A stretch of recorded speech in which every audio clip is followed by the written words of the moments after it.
Welcome to this very special edition of Big Blue Avenue. I'm Tom Scavetta, joined alongside Hank and Dictor and Kyle Russo. Kyle, welcome to the show. Hank, how are you? I'm pretty stunned myself. I don't know about you guys, but yeah, I'm kind of in the same boat as you. And before I get to Kyle, just want to let you all know why we're here. We are broadcasting our live reaction of the New York Giants signing Kenny Golladay to a 4-year, $72 million deal. As you can see, we are broadcasting live on a Saturday at 5:30 in the afternoon, where we have daylight savings time now, so the sun is absolutely beaming through my room at the moment. So I apologize if there's a little light streaking right through my forehead. But Kyle, thanks so much for joining us on this short notice, and I'm really excited to talk about this. Absolutely happy to be here. Happy to talk some New York Giants. So, folks, if you have any questions or comments throughout this stream, feel free to drop them. We'd love it. Make sure to subscribe to our channel on YouTube at Big Blue Avenue. This episode will be up on there. Follow us, too, on Instagram and Twitter at Big Blue Avenue, as we are an affiliate of Review and Preview Sports. So make sure to go check us out there as well. And James is already popping in the comments section. Yo, it's the boys. Yeah. What's up, James? How's it going, buddy?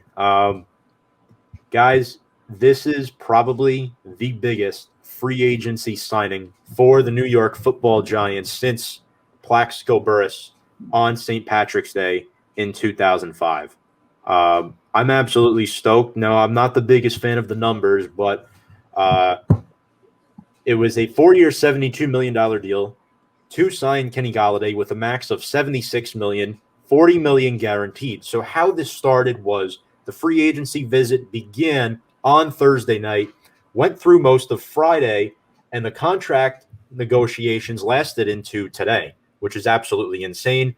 And, I truthfully think we had to go out and get this guy. We finally got Daniel Jones, a number one wide receiver. Kyle, Hank, tell me your thoughts on this deal and what your initial thoughts are. Well, James in the comment section says it all. Kyle, I can't read on how you feel about this. Tell us. Again, I don't agree with the numbers necessarily. It's a lot of money. It's a lot invested, but this was the best that the Giants were going to be able to do all week long. The last month, we were talking about a Curtis Samuel. We were talking about a Corey Davis. We got the number one guy. We got the number one receiver on the market who is probably the only solidified number one available, and that's Kenny Golladay. We talked about the 11th overall pick a boatload of times, saying that that's going to be the prime opportunity to draft the number one.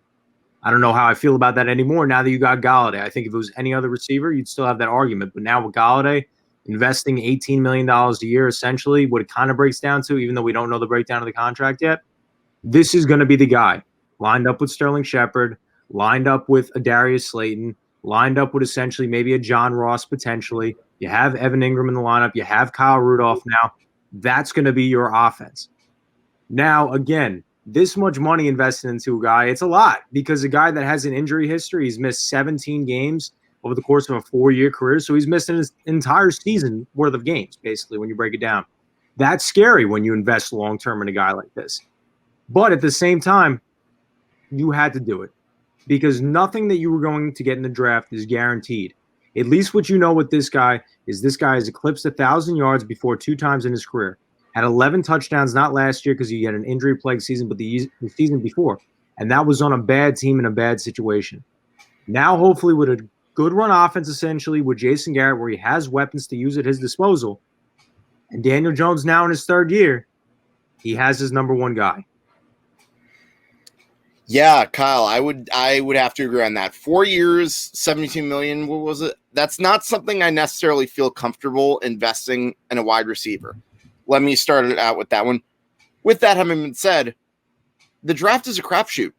Yeah. I'm not going to lie. It's a crapshoot because not only with your point that you don't know what you're going to get out of the 3 guys, how do we even know that the 3 wide receivers that everyone's been talking about are necessarily going to be available at number 11? So at the end of the day, I don't necessarily blame Gettleman at all. Like, yeah, again, I know it's desperate, but like at the same time, he said this offseason, we're going to get Daniel Jones some weapons. And if you really look at what Gettleman's been doing this offseason, he actually accomplished his two biggest goals. The first one, obviously, was re-signing Leonard Williams. And the second one, of course, was getting more weapons for Daniel Jones, which he has by getting the number one guy in Kenny Golladay.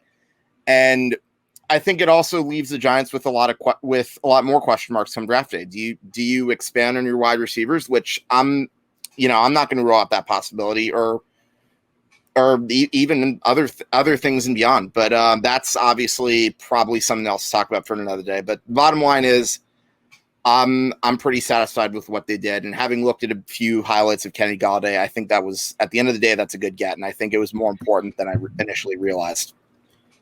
Yeah, I had a feeling something was telling me that this just wasn't going to happen. I originally thought this deal was too good to be true, but I'm so happy it did happen. Now, I'll be honest with you guys. I'm always going to give you my opinion. When free agency first started, the offseason first started, I would have preferred a lower tier player like a Curtis Samuel, a guy that you could pay around $8 to $11 million a year and get somebody in the slot receiver hole and then take your number one in the draft. A lot of people were saying, well, why don't we go after Will Fuller or guys like that? He's not a number one wide receiver. And I think Golladay, if we really think about this deal in a contract situation, 4 years, $72 million, it's a stretch, yes, but in 2 years from now, when the market goes back up and the cap bumps back up, $18 million could be a steal if guys are asking for 23 to 25 million, potentially north of that. And, Galladay's a guy that can play both the X and the Z, and I don't necessarily think that this eliminates the possibility of Jalen Waddle, because Sterling Shepard has an opt-out after 2021 and 2022. He has an opt-out where we could save about $6 to $6.5 million against the cap.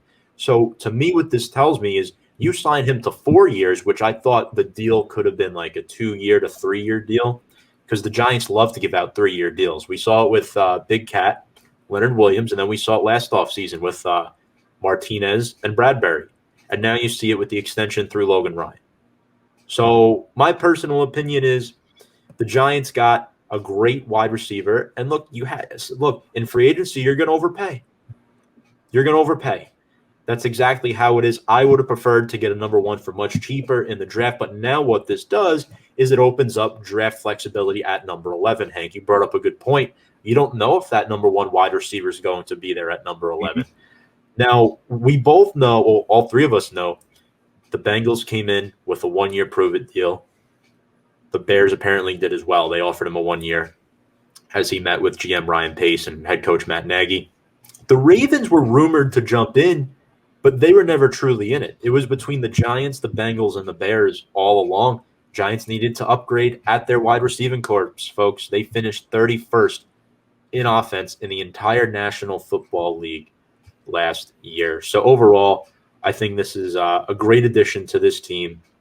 And I think Golladay is going to be great. And he wanted to be here, too. He wanted to be here. He's not that type of guy that, is out there just for the money. I mean, yes, of course, that's part of it. But he actually wanted to be a New York Football Giant, and that flatters me as a fan. Yeah, no doubt about it. The only speculation as a fan sitting back and watching everything unfold was, as far as I can remember, this had to be probably one of the longest free agency meetings and addresses by a team that I could remember in the nearest history. Because, Tom, I know you said it started like Thursday. This went all the way back to Tuesday, the Giants having interest in. As soon as most of the wide receivers came off the board, he was essentially the only one left. And days and days and days and days, it made you question whether or not, was it speculation by him maybe looking for other offers, or was it the Giants trying to figure out his character? Is this going to be a guy we can long-term invest in? Are we going to be able to pull the trigger, or should we wait till the draft? And that to be honest, that's a little scary for me to see that it took this long to get something together. Obviously, seeing that it wasn't the money, it was based on, character and what he wanted to be able to accomplish. Physical. Yeah, because just like you said, Bengals were only going to give him a 1-year deal. Right. Whether the Giants gave him less money per year annually, this guy was going to have long-term security with the money they were going to be able to offer him. And that's, in my opinion, more favorable towards an athlete where, especially a guy only playing 5 games last season, he's going to want that long-term security, considering that this is probably going to be one of maybe 2 big contracts in his career, considering that he's 27, maybe 28 this year. Mm-hmm. This is going to be his biggest contract, potentially. He's going to want that long-term security. It comes with questions, but again, like Hank said, this is a move you had to do. You could not afford to wait till the draft and bank on the fact that, like you said, Hank, it's a crapshoot that you were going to get a Devonta Smith, Jalen Waddle, or Jamar Chase. Because at the end of the day, you don't know if those guys are going to be number ones either, or if they're going to fit your offense well. But Joe Judge and Jason Garrett apparently had dinner with Gallaudet the other night. And listen, they probably liked what the guy had to offer, not only in terms of what he brought to the field, but in terms of character to a locker room. And that's why when you see a long-term investment like that, that means that he's a complete player and that they want him a part of the team for the while. Absolutely. Absolutely. I definitely agree. We have a comment from Chris. What's up, Chris? Thanks a lot for commenting. No excuses for Danny Dimes now. If Line plays well, this offense should be much improved. Needs Saquon to hit his potential. Yeah, absolutely. I think with this Gallaudet addition, at worst, I'm expecting the Giants to jump from 31st to, at worst, 16th next season in offense. And that's at worst. That's like my floor for the Giants offense. And it all depends on the health of Saquon Barkley. We could sit here, Hank and Kyle, talk about Kenny Golladay all we want. Saquon Barkley is the best all-around player on this offense, and we know how important he is to this football team, and it's all going to depend on his health. Yes, and I think in addition, it also depends on the offensive line, which I think will be improved. I definitely see another strong second year from Andrew Thomas, but yeah, I would have to agree with Chris' comment. I've been saying pretty much since, I want to say week 3 or 4, probably even before last year, that year 3 is going to be the truth be told year for like how we see Daniel Jones overall as a Giant. Absolutely. And Chris brings up another point here. Look at what they paid Tate. They overpaid, but that's what happens in free agency. Yeah, and Galladay's a young player. When we signed Tate to that 4-year deal a couple off seasons ago, Tate was already 31. Gallaudet just turned 27. He's a much younger player. He's hitting his prime. And this is a guy you want on your football team. He blew up in Detroit. He was insane. With 4 years, might not be taking a wide receiver in the draft. I still think it's important to take a wide receiver in the draft, maybe just not at 11, because this class is loaded, and you can never have enough weapons, especially guys. We don't know the future of Evan Ingram. We don't know the future of Sterling Shepard. Those guys have been here a while before Gettleman took over as GM. What do you guys think this Gallaudet signing means for the draft? Do you still think a wide receiver is an option at number 11, or do you think the Giants should be targeting something else? I think that at number 11 now, and sorry, Hank, I know I might have cut you off. No, you're good. You're good. Keep going. I don't think at number 11 you spend on a wide receiver. Now what you have to do to make sure that everything is smooth sailing is you address the cornerback number 2 spot, or you get an offensive lineman. I think that's agreeable that those are probably 2 of the weakest positions left on this team. And essentially losing a Kevin Zeitler, even though it did clear up money to make this Gallaudet signing possible, he was arguably most likely your best, definitely your most experienced offensive lineman last year. And you can't just plug in a guy, especially not knowing the situation with Will Hernandez now.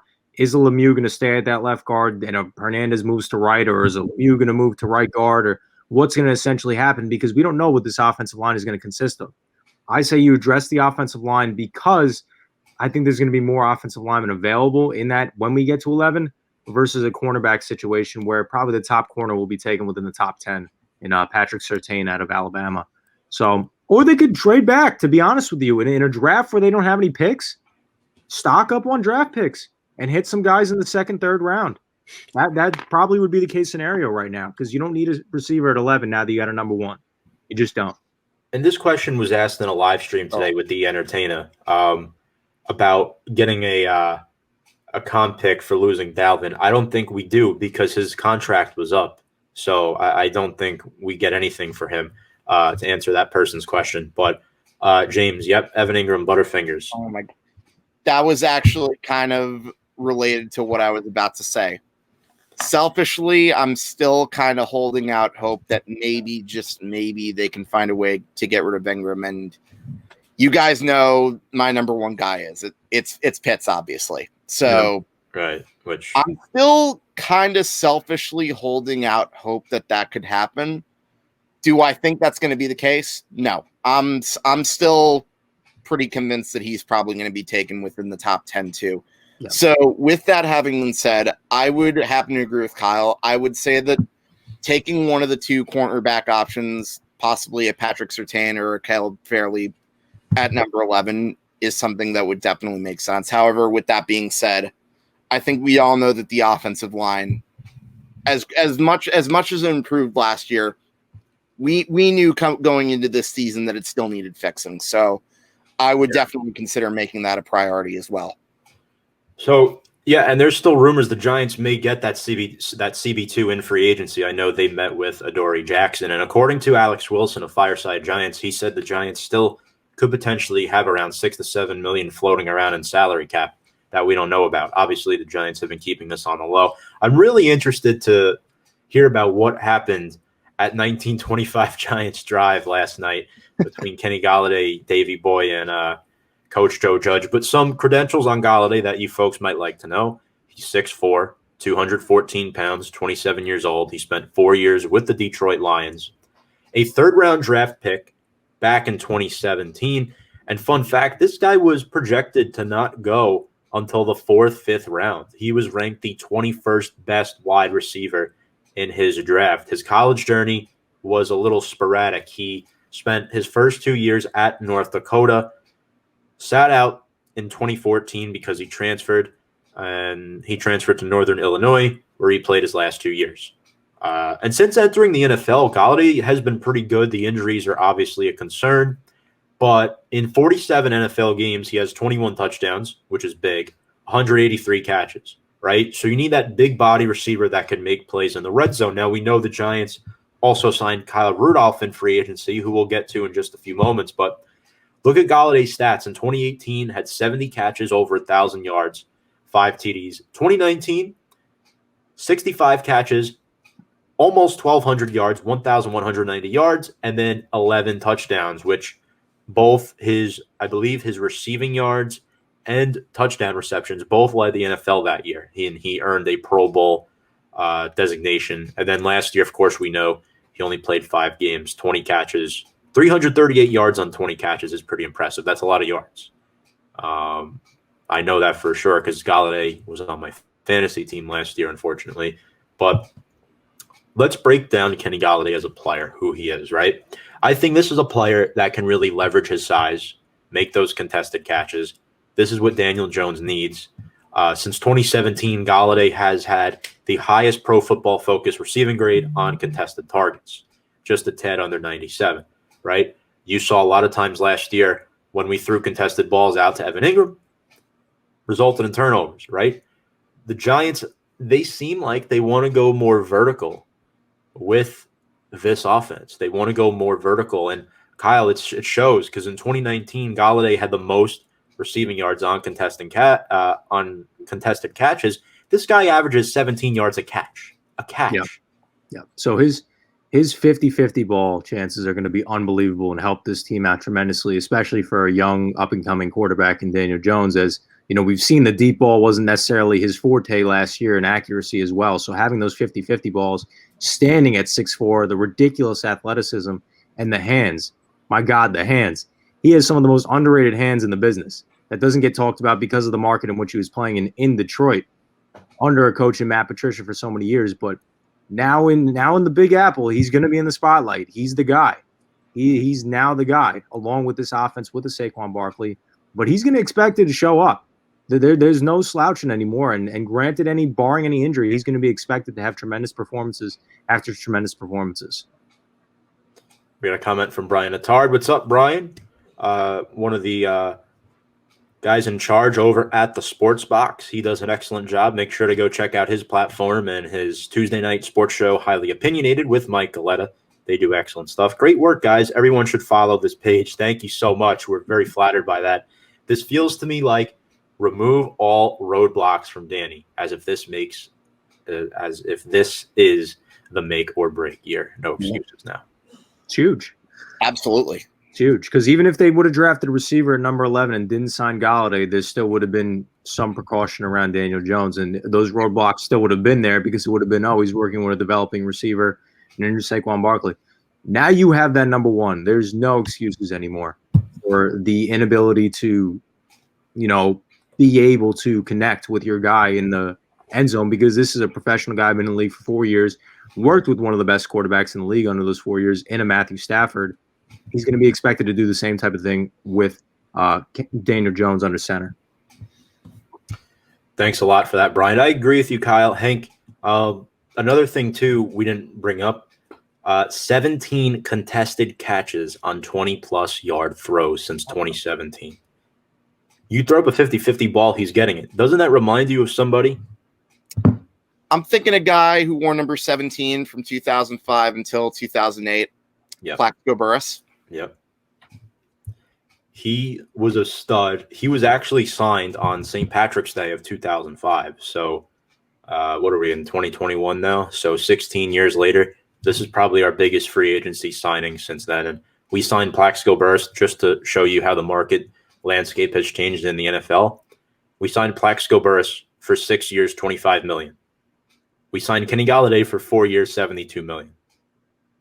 How the times have changed. And now here's what I hope is also the same. I'm also hoping that much like Plaxico, he can be another Philly killer. Absolutely. I mean, with this Philly team this year, Hank, I don't think it's going to be that much of a problem. You knew why I kind of went there. I mean, yeah, so many years of being in a drought, got to be able to beat them in their own stadium. I know they just signed Anthony Harris, that safety from the Vikings. But other than that, they've done absolutely nothing in free agency. They are in cap hell, which I love, don't get me wrong. But, hey, Sam Cardona, hi, guys, in all caps. I'm so excited about having Gallaudet. Think this is going to be great for this offense. And she asks, who are we going to draft now? If he's there, because he could play every offensive line position, Rashawn Slater. Watch the tape on Rashawn. That's the guy. That's the guy where you look at offensive linemen and you say, even if it doesn't hit, you have an excuse because you look at what this guy was able to do in college and you see his combine stats and workouts. It's freaking unbelievable. Yeah. That's the guy you take if he's there at 11. That's somebody I would be comfortably taking as an offensive lineman with that pick. That's who I would take. Hank, are you still on the Pitts train or? Oh yeah, you know damn well I'm still on the Pitts train. So I'm not saying I disagree with Kyle. I'm just saying, like, I've seen the highlights of Kyle Pitts. Very rarely do I really express like excitement over a tight end in the draft, but like Kyle Pitts is one of those that you don't see too often. Yeah, and I completely agree with you. I just don't think he's going to be there. That's why I picked Slater. But. No, yeah, I totally believe that. Well, so. Here's my question to you. Do you want Pitts or do you think it's going to be Pitts?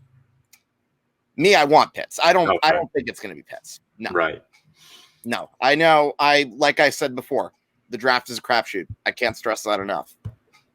Yeah. And you also know I want Pitts so we can get rid of Evan Ingram. But that's a discussion for another day. And now we have 4 tight ends on the roster. So if we were to trade Evan Ingram, I could see the Giants potentially drafting Pitts, but they're not going to trade Evan Ingram. He's going to be on this roster in 2021, unless you trade him on draft night to get more draft picks, which I think is silly at that point, if you ask me. And Brian Attard brings up a good point. Pitts will not be there for them. I agree. There's a good chance. I mean, there's rumors the Eagles might take a quarterback. I don't know how true that is, but there's a real possibility that happens. I think Carolina should probably draft Pitts if he's there. I think they're picking at 8 or something. So, yeah, Pitts will be off the board.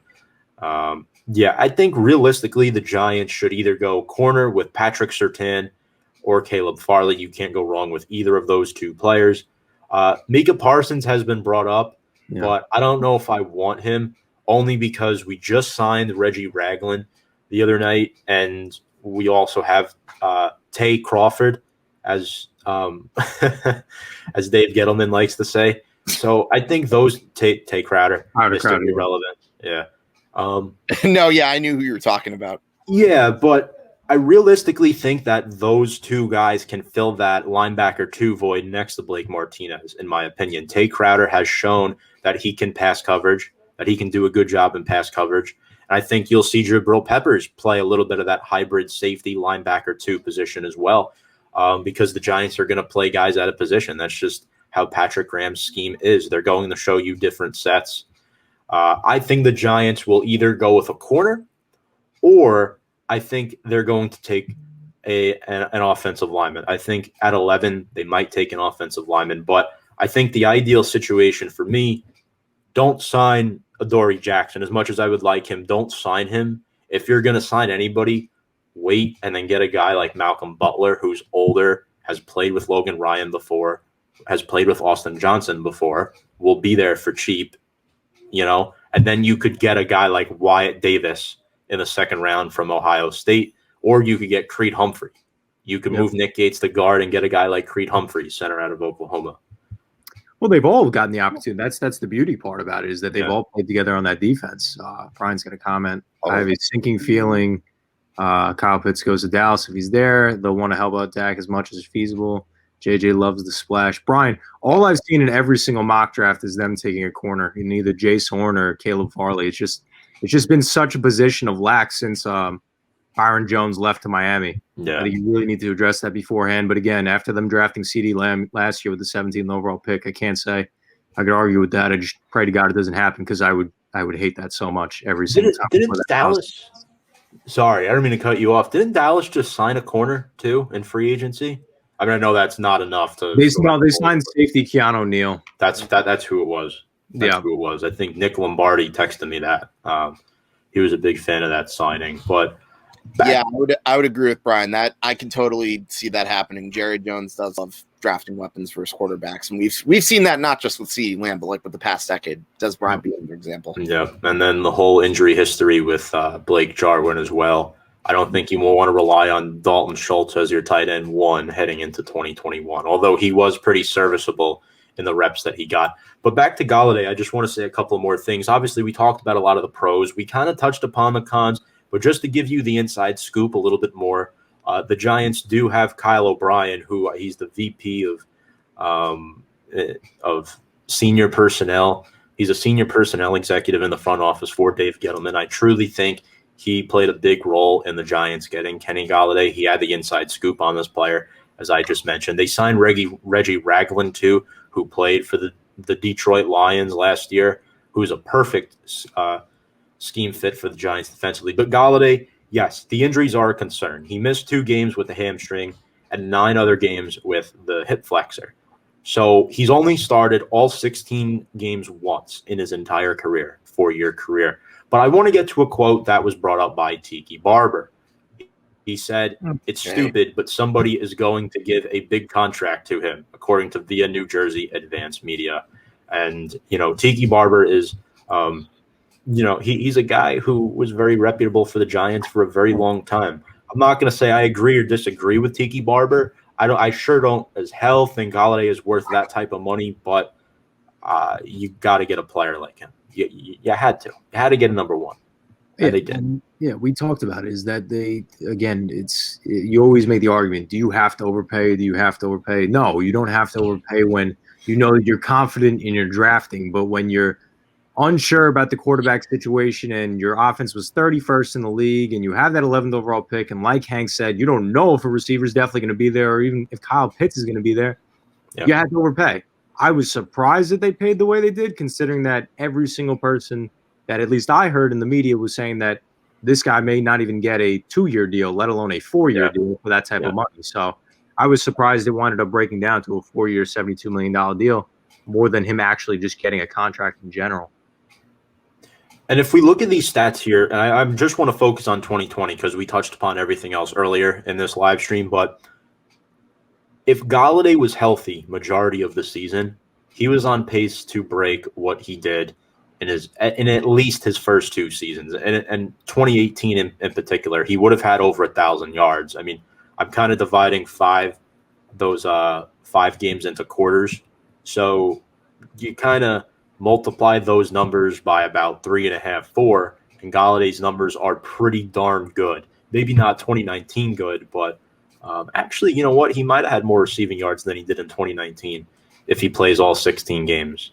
So it's definitely something to, keep in the back of your mind with Kenny Golladay. He is an excellent, excellent wide receiver to have. Now, again, he's nothing crazy, but he's definitely a true number 1 wide receiver in the NFL. And now we look at the Giants wide receiver room now. We have Kenny Golladay, Sterling Shepard, Darius Slayton, John Ross, who we signed for 1 year, $2.5 million. And then we obviously have Dante Pettis and CJ Board. But I just want to touch upon John Ross for a minute and how he factors in here in this scheme. I think he's an excellent pickup. We got him for cheap, former first-round pick who can take the top off of defense. And one word that I use to define him is speed. Speed kills, and speed will keep you in the National Football League for a long time.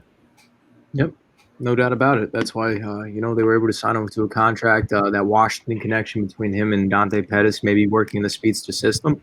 But, again, he's more of a weapon that you could see Daniel Jones, the long ball, right? We talked about it with Kenny Golladay. That's another guy with the long ball. He's going to be a guy that's going to get 20-plus yards receiving on a reception just because he's going to beat everybody off the line of scrimmage. That's due to his speed ability. At the combine, what did he run? He ran like a 4.22, right? Something like that. He broke the combine record. Quick. Yep. Unbelievable speed. But even that combine performance, we all saw it. He pulled his hamstring and he was really hurt. That's when the injuries started up. That's what that speed also brings.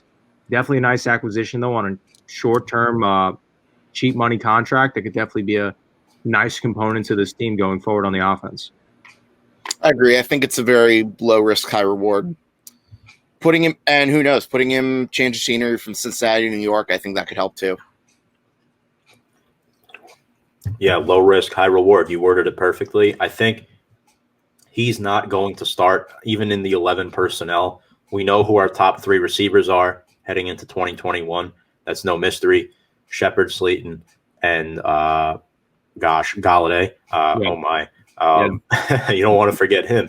But those 3 guys are going to be getting most of the reps. John Ross is a guy who they're going to use. And if you have 4 good receivers like those 4, that tells me you're going to change things up scheme-wise. You're going to go more vertical. You're going to run some deep routes. You're going to throw more than 10 to 15 yards down the field because Jones is one of the top 10 quarterbacks in football when it comes to throwing 20 or more yards down the field. So now we have our skill players intact.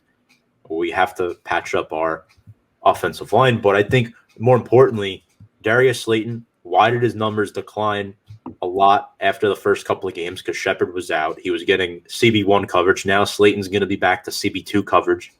I know Shepard is associated a lot as a slot receiver, although he really isn't.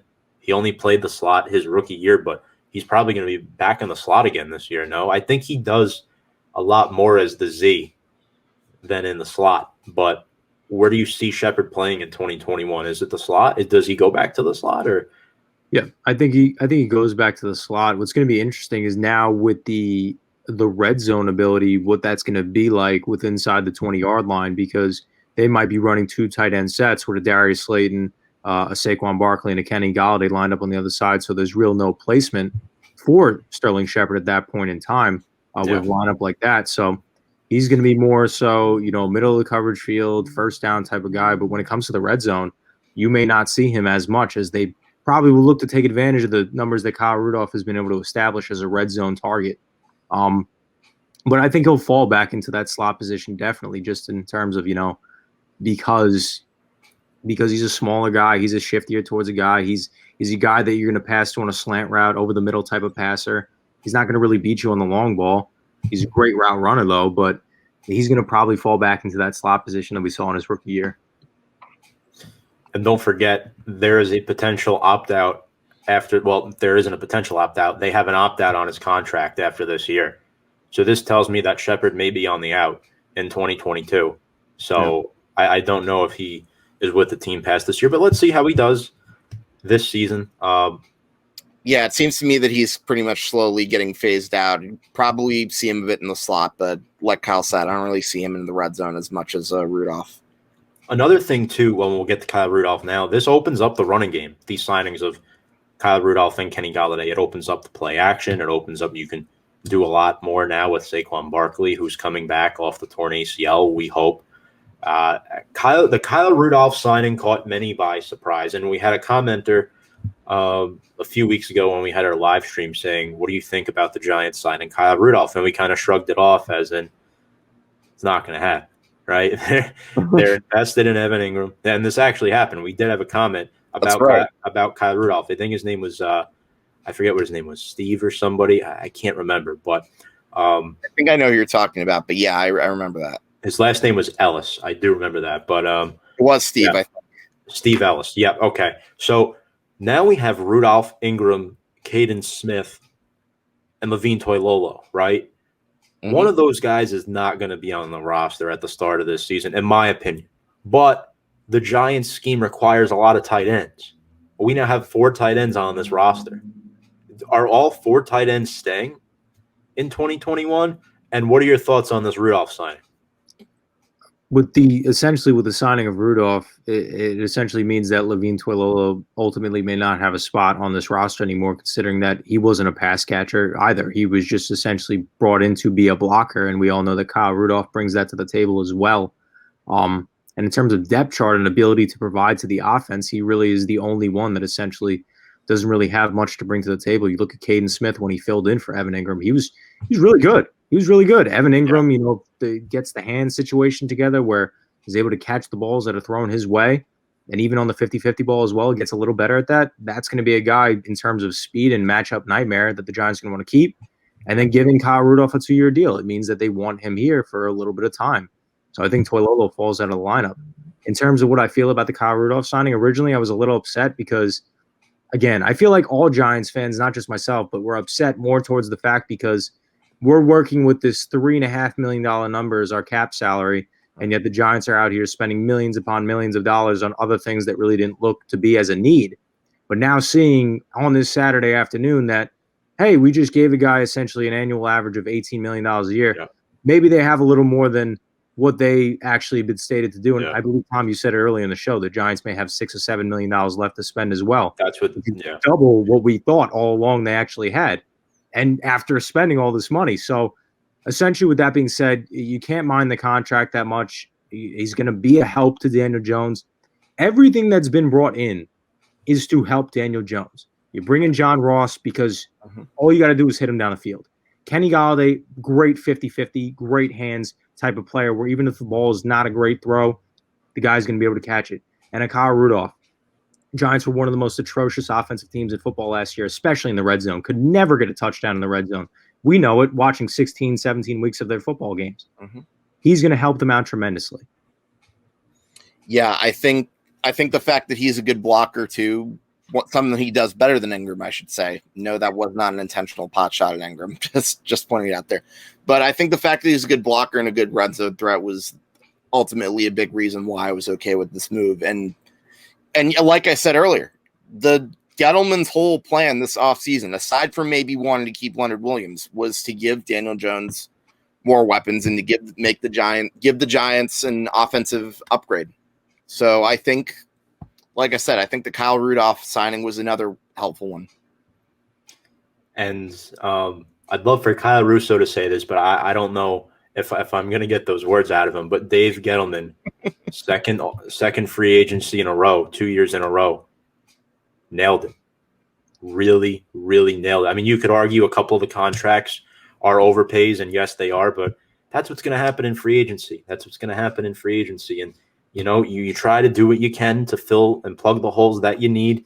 But Dave Gettleman, I'm going to give him A- B+ range. Yeah. But again, we don't know until these guys pan out. We don't know like who's going to pan out, who's not. But my quick analysis on Kyle Rudolph: 6'6", huge red zone threat, 2-time Pro Bowler for Minnesota. I made a video on Rudolph already. You can check that out on our YouTube channel, Big Blue Avenue. But he's going to really help Daniel Jones out. He is the best true tight end on this roster. Ingram's not a true tight end. He's a receiver. He can't block. Rudolph can do a little bit of what Ingram does, a little bit of what Caden Smith does as well. And Kyle, you brought up the point about Levine Toilolo. Why would they restructure him and then just cut him? I mean, they can do that as we get closer to the cut down, but do you think he's the odd one out? Because I'm starting to think it's Caden Smith because he was heavily underutilized last year in Jason Garrett's scheme. But don't get me wrong, I prefer Caden over Toilolo. But I think scheme-wise, Toilolo is probably going to stay. Well, that's the ultimate question, right? In which we got to wait for a long point in time. Tom, I remember sitting down with you a little less than a year ago, back in August, talking about the cutdowns, and there winded up being a lot of head scratches to why this guy was being let go after dominancy. Ryan Connolly, right? That's your guy. to let go after having one of the weaker linebacker cores. That's what you let go. But we saw in the draft, a Tay Crowder step up at the linebacker position, a Carter Coughlin step up periodically throughout the season at the linebacker position. So that loss kind of didn't hurt as much. The Caden Smith thing, I would hate to see him go because of the offense that I know that he's capable of doing. I'd rather have more offensive ability than limiting yourself with offense, because ultimately what you're doing at that point in time, in my personal opinion, even though Kyle Rudolph is a nice red zone threat, he was just kind of out there with Minnesota the last couple of years. Yeah. He wasn't doing anything necessarily offensively outside of the red zone. So you're limiting yourself to an Evan Ingram who on numerous occasions has, not been able to catch the ball, because Levine Toilolo isn't going to be that guy either. I would like to see them keep Caden over Levine Toilolo just because of that offensive prowess and what he's able to bring to the table over a guy that can just essentially block at this point in time. But I wouldn't be shocked. Again, wouldn't be shocked because we've seen it happen where they cut guys that are head scratchers. What is crazy, too, about Dave Gettleman and the Giants is we predict what moves are going to be made in free agency. They turn around and do something out of left field that everyone's like, what the hell? But then 5 minutes later, you sit down and think about it. You're like, yeah, that wasn't a bad move. I'm not saying with every signing, but there's a few that have been like that. I'm like, why the hell did we sign John Ross? But I'm thinking about it. It's a good depth piece to have. Worst case scenario, he doesn't pan out. And realistically, there's no way all these weapons we have are going to play all 16 games together. Injuries happen in the NFL. Guys are going to get hurt, and you're going to have to go through that, which is why I think the signing of John Ross and Kyle Rudolph were both important, because Ingram also does have an injury history as well. So I see a friend in the comments. Who do we get? Oh, it's David from Scotland. We got to be buzzed right now. Ross has massive upside and he's low cost. Yeah, absolutely, David. Thank you so much for watching. I'm glad you got to tune into this one. Pop in your thoughts about Kenny Golladay. We're going to be live for about another 5 to 10 minutes or so. But yeah, if you have any comments. Dave, we missed you. Yeah, missed you a lot, David. But yeah, it's weird because this whole free agency thing, I mean, if this pans out, Gettleman's going to be here in 2022 as well, if this free agency class pans out. A couple other free agency additions, I want to go on the defensive side of the ball. We're not going to go over every single one, but the main ones that we've made so far is Reggie Ragland, linebacker, under $1 million, 26 years old, started several games with the Kansas City Chiefs. Good role player for the Detroit Lions last year. Excellent run stuffer. This is a score again for the Giants. You're getting a high-quality player at such a low price who, in my opinion, should beat out Tay Crowder. And thanks to Gettleman. I never had an issue with Tay Crowder's name until Gettleman did that, and everybody just memed it. And now I'm going to second-guess myself every single time I say Tay Crowder's name. I'm sorry, Tay Crowder, if you're hearing that, but I think Ragland has an excellent chance to beat out Tay Crowder for that linebacker 2 position. I think Crowder's a guy you want in more on passing downs, right? I think Ragland was David Mayo's replacement for a much cheaper price, younger player too, and Crowder's kind of filling in that void for what Ryan Connolly was back in 2019, if you guys know what I mean. So overall, I like where we are now with the interior linebackers. But what do you guys think of the Ragland signing? I think that was a steal, quite honestly. Like you saw what he did in Kansas City, and then the fact that he was effective in Detroit, I think that's definitely a huge deal. And like you said, to get him at that price, whereas like there have been other guys who've left for bigger contracts, that's a huge steal. Yeah, no, I completely agree. It's, again, just adding more depth to that position definitely can't hurt you as, we look into this season and, we have our linebackers set, but now we see that they want to bring in more depth, and you can't argue against bringing in depth, especially at that position. So it's not a bad thing. And again, under $1 million signing, of course, it's a steal because it's essentially taking nothing off the books.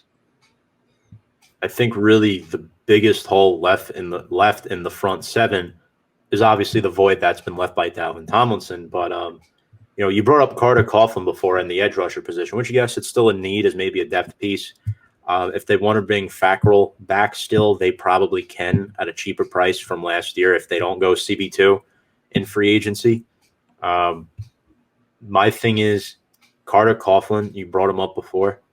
Before his senior year at Minnesota, he was projected to go first or second round.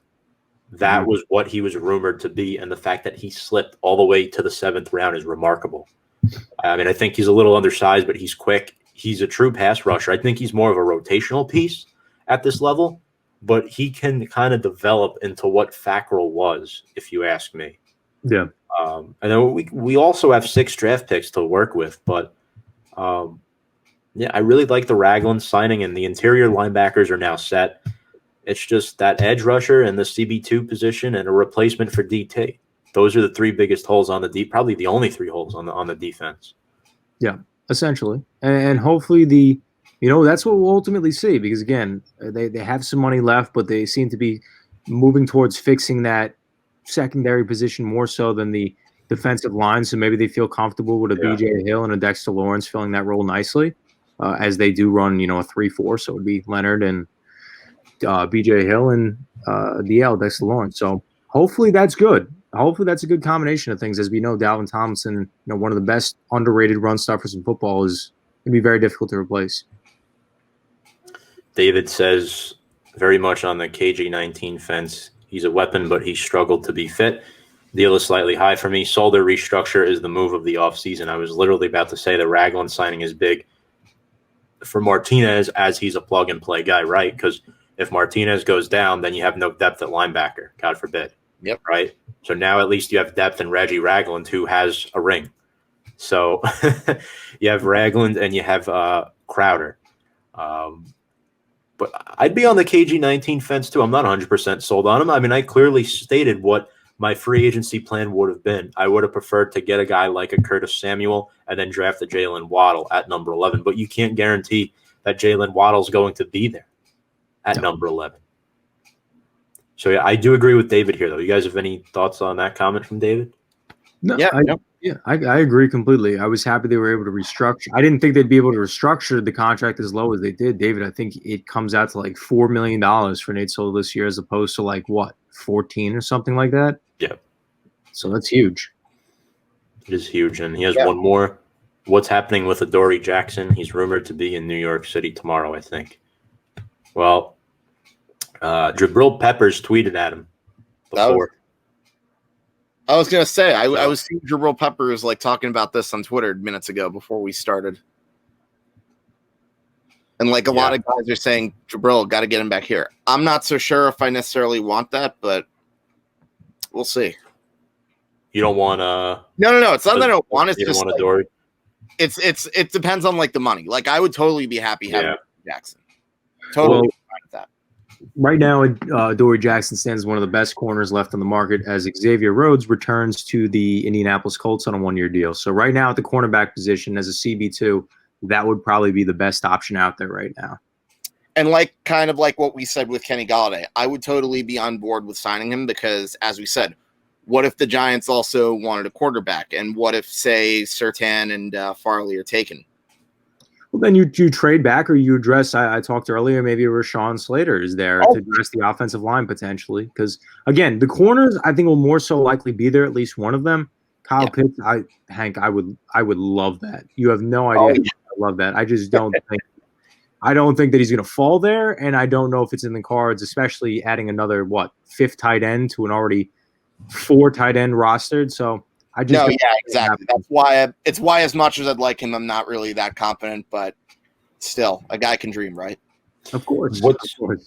What's really important about having a player like Jabril Peppers is that he's from the New Jersey area. He grew up in North Jersey, so the fact that he plays for the Giants when players are free agents and whatnot, he's able to help recruit, I think, more than Logan Ryan is as his former teammate.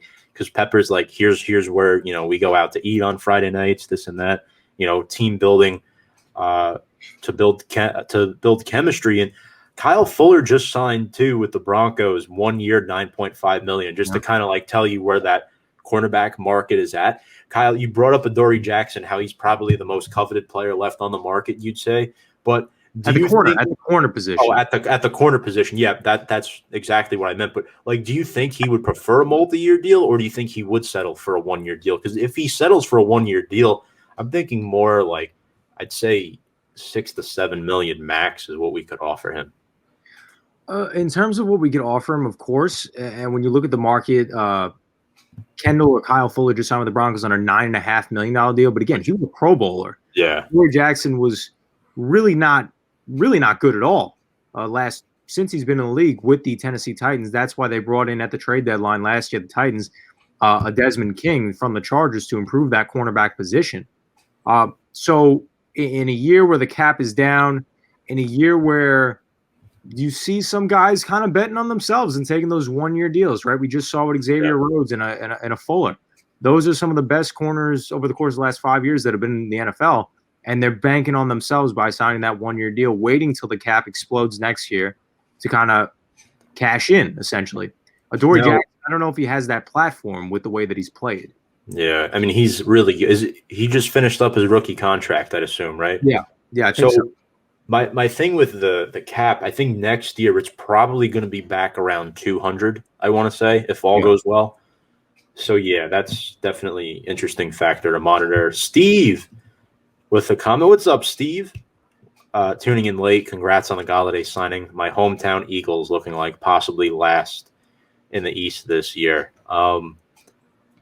Yeah, I'm always one to kind of look things from a level-headed perspective when it comes to, like, how we're going to do. For years I've been saying the Eagles are, one of the better teams in this division, and this is the first year in a while I'm going to say you're probably right. I think last year the Eagles, there's a high chance they can finish last. I think it depends on what they do in the draft. We know Roseman's not the best drafter. If they want to go Jalen Hurts, if they're taking another quarterback, they're picking at 6, right? Yeah. Picking at 6, which is where we were 2 years ago when we took our quarterback. So, it wouldn't make sense if you take Hurts in the second round and then a quarterback at 6 a year later.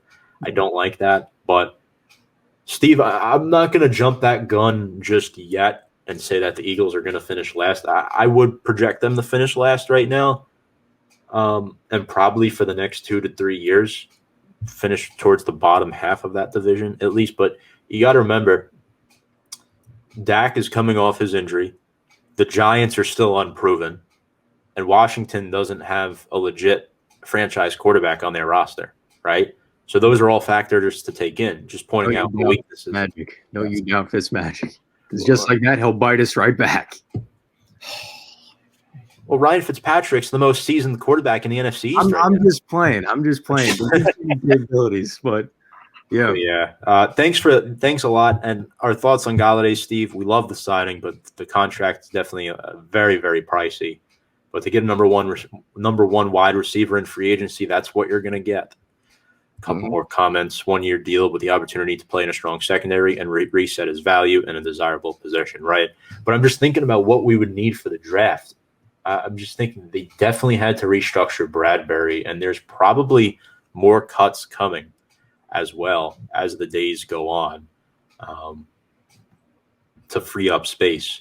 Obviously, we got to get back up to that 90-man limit eventually. But I think the draft is going to be interesting. I'd say around 4.2-ish million for the draft at least. We're picking at 11. Something like I think 11 caps out at like a 2 alone, $2 million deal alone. Yeah. So, 4 I or don't 5 know. million.